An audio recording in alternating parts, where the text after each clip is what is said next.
আলুকে তেলে ভেজে নিলে কি ফ্রেঞ্চ ফ্রাই হয়ে যায়? না, তা মোটেই না। ভাজার আগে আলু সঠিকভাবে প্রসেস না করে নিলে ফ্রেঞ্চ ফ্রাই আসল টেস্ট পাওয়া যাবে না। আসসালামু আলাইকুম, আজকে আপনাদের দেখাবো restaurant style French fry recipe. French fry ছোট বড় সকলেরই খুব পছন্দের একটা খাবার। বিকালের নাস্তায় আর চায়ের আড্ডায় ফ্রেঞ্চ ফ্রাই হলে কথাই। ফ্রেঞ্চ ফ্রাই তৈরি করার জন্য আমি এখানে 4টা আলু নিয়েছি। আপনারা খেয়াল করবেন, আমি সবগুলো আলু এক সাইজ করে কেটে নিয়েছি। এখন এই কেটে রাখা আলুগুলো পানিতে 15 মিনিট ভিজিয়ে রাখবো, এতে করে আলুতে থাকা স্টার্চ চলে যাবে। নতুন আলু নিয়েছি, নতুন আলুতে স্টার্চ কম। আপনারা যদি পুরনো আলু নেন তাহলে 20 মিনিট পানিতে ভিজিয়ে রাখবেন। এখন আলুগুলো সিদ্ধ করতে হবে, এর জন্য আমি পানির মধ্যে 1 চা চামচ পরিমাণ লবণ দিয়ে দিলাম। আপনারা আপনাদের পরিমাণ মতো দিবেন। এখন আমি পানির মধ্যে আলুগুলো দিয়ে দিব। আলুগুলো বেশি সময় ফুটাবো না, ঘড়ি ধরে আলুগুলো 2 মিনিট সিদ্ধ করে নিই। এর বেশি রাখবো না, কারণ আমরা আলুগুলো পুরি সিদ্ধ করব না, জাস্ট একটু ভাপিয়ে নিব। 2 মিনিট পর আলুগুলো উঠিয়ে আলু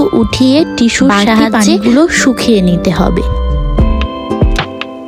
ফ্যানের নিচে রেখে আলুগুলো পুরোপুরি ঠান্ডা করে নিব। এবার আলুগুলোকে ভাজার ফ্রাই প্যানে ডুবো তেল দিয়ে দিচ্ছি, কারণ আলুগুলোকে ডুবো তেলে ভাজতে হবে। হাই হিটে তেলগুলোকে ভালোভাবে গরম করে নিতে হবে। এবার আলুর আধা চা চামচ হলুদ গুঁড়ো, আধা চা চামচ লাল মরিচ গুঁড়ো এবং স্বাদ মতো লবণ আর 1 চা চামচ বেকিং পাউডার দেওয়ার কারণে আলুগুলো খেতে মুচমুচে হবে। দিয়ে ভালোভাবে মেখে নিব। এরপর 1 পিস আলু তেলের মধ্যে দিয়ে দেখবো গরম হয়েছে কিনা। তেলের মধ্যে আলু দেওয়ার পর যদি সাথে সাথে বুদবুদ উঠে, তাহলে বুঝে নিব যে তেলটা গরম হয়ে গেছে। এবার সব আলুর পিস তেলে দিয়ে দিব।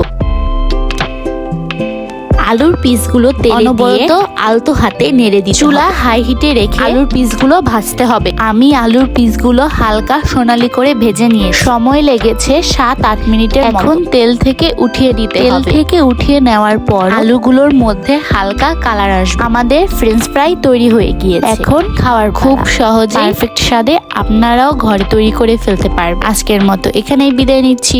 সবাইকে আল্লাহ হাফেজ।